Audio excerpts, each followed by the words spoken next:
Bakasura restaurant ముందు అసలు first సినిమాకి ఎలాంటి సినిమా తీస్తున్నాం అదంతా పక్కన పెడితే సినిమాకి టైటిల్ పెట్టుకోగలగడం రావాలి. అక్కడే డైరెక్టర్ మార్క్ అనేది తెలుస్తుంది.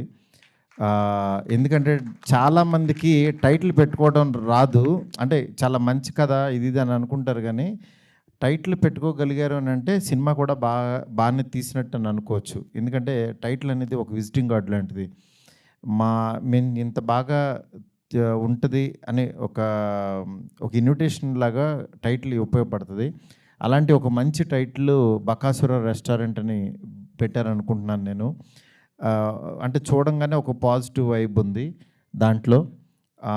అట్లాగే నేను చాలా రోజుల నుంచి వెయిట్ చేస్తున్నాను. ప్రవీణ్ హీరో అయితే చూడాలనుకుంటున్నాను. ఎందుకంటే అతను మంచి ఆర్టిస్ట్ మెటీరియల్ ఉన్న తను.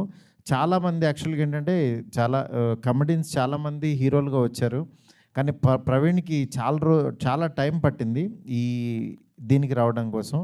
బట్ డెఫినెట్గా ప్రవీణ్కి ఈ దెయ్యం కలిసి వస్తుంది అనుకుంటున్నాను.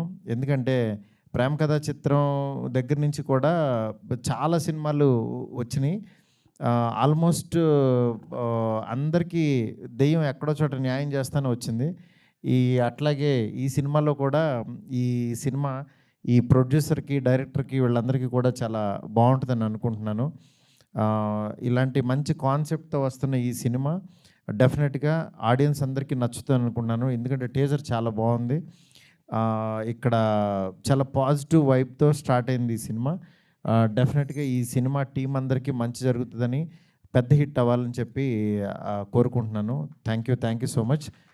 నా చేతుల ద్వారా ఈ సినిమాని లాంచ్ చేసినందుకు థ్యాంక్ యూ సో మచ్.